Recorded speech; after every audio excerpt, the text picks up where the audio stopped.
dans l'univers. Et l'univers qui nous entoure, il y a des anges, il y a des djinns, il y a des hommes. Nous ne sommes pas la seule créature d'Allah subhanahu wa ta'ala.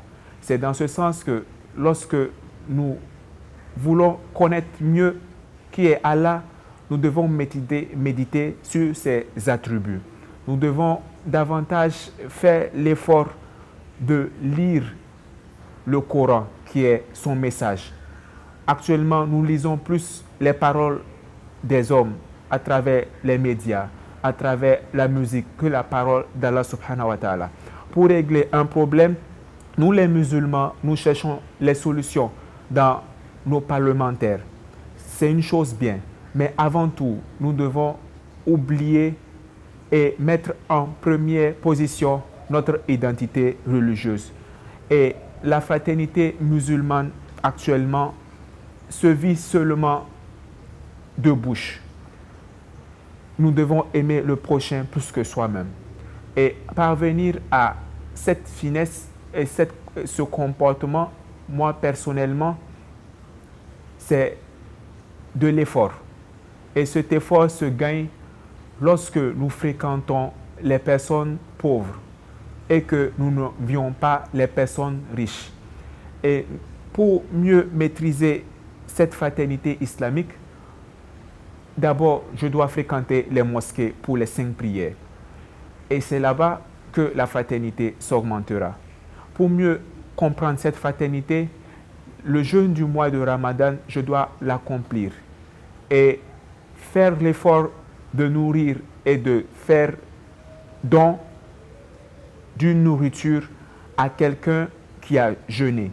Pour comprendre cette fraternité de l'islam, nous pouvons lire l'histoire des compagnons vertueux qui certes étaient comme les doigts de la main et qui certes se souciaient plus de l'autre musulman que de soi-même et se faisaient responsables, se faisaient bergers en prêchant l'islam de la manière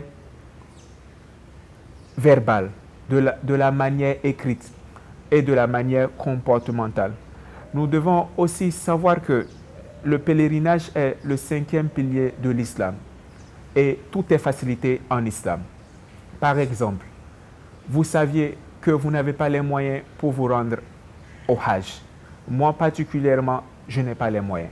Mais une adoration que j'essaie de suivre, c'est après la prière de soupe, de m'asseoir jusqu'au lever du soleil en état d'invocation.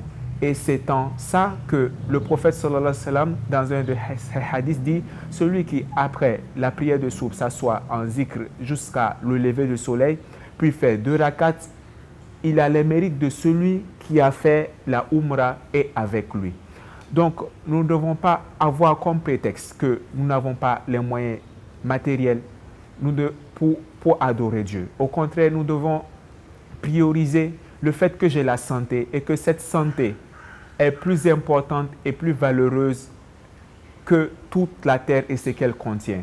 Nous devons valoriser, avoir conscience que chaque matin que je me lève et que dans mon milieu, dans mon environnement, nous avons la paix.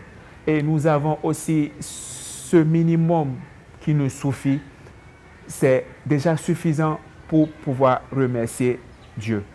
Et la prière, c'est par elle que Dieu nous rapproche de lui. La prière, ce n'est pas seulement taper son front au sol. La prière, c'est ressentir la présence de Dieu. Et la prière, c'est la pureté du cœur. De nos jours, nous devons savoir que quand je prie, ce n'est pas seulement pour arranger Dieu, mais c'est d'abord pour m'arranger, pour garantir ma position, ma place au paradis. Car le jour de la résurrection, la première chose qui sera jugée, c'est la prière. Est-ce que ma prière est agréée par Dieu? Est-ce que la prière sur le prophète sallallahu alayhi wa sallam? Est-ce que ma prière a cette dévotion qu'avaient les Sahaba et les disciples des Sahaba? C'est là que doit être notre préoccupation. Et dans l'islam, une chose que j'ai beaucoup appréciée, c'est le mois de Ramadan. En ce mois, nous remarquons que les hommes changent de couleur. Ils deviennent plus compassionnels. Ils deviennent comme des anges, au point où s'ils faisaient des actions mauvaises comme ça se réduit comme ça. Et s'ils n'arrivaient pas à faire du bien, et qu'avant le mois de Ramadan, ils faisaient un peu de bien, c'est le seul mois dans lequel où nous allons voir quelqu'un qui ne prie pas, prie. Quelqu'un qui ne fait pas l'aumône, fait l'aumône. Et c'est en ce mois que nous avons les jours bénis.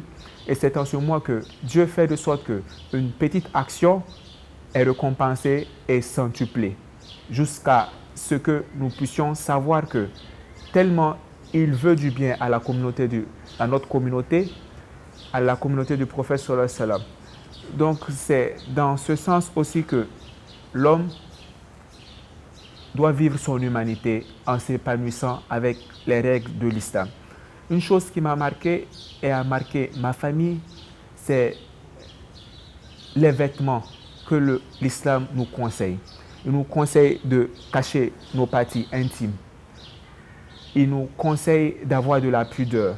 Il conseille à la femme de se voiler, de ne présenter que son visage et ses mains.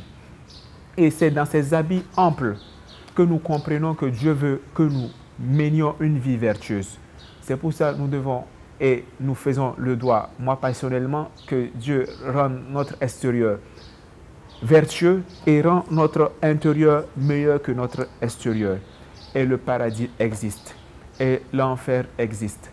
De quoi plus naturel, puisque lorsque nous avons en conscience avec l'islam que ce monde c'est un passage et que ce monde n'est pas un lieu de vie paradisiaque, que ce monde c'est comme un pont que nous devons traverser, avoir le peu et réserver au paradis en utilisant ce qui nous est nécessaire, autant pour nous que pour nos familles, et mettre nos biens au service de l'islam.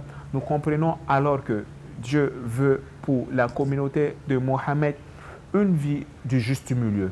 Car ici-bas, la vie du croyant, c'est comme une prison et la vie du mécréant, c'est comme un paradis. Lorsque les musulmans ont laissé l'effort sur le chemin de Dieu, en aimant leurs habitants, en cessant les tournées de l'est à l'ouest, du nord au sud, pour propager l'enseignement de l'islam, alors en ce moment, nous sommes devenus des sédentaires et en ce moment, l'amour du bas monde a accaparé nos cœurs, nous tous de manière différente. Et en ce moment, nous vivons notre foi, mais nous ne sommes pas épargnés des châtiments et des supplices de la tombe.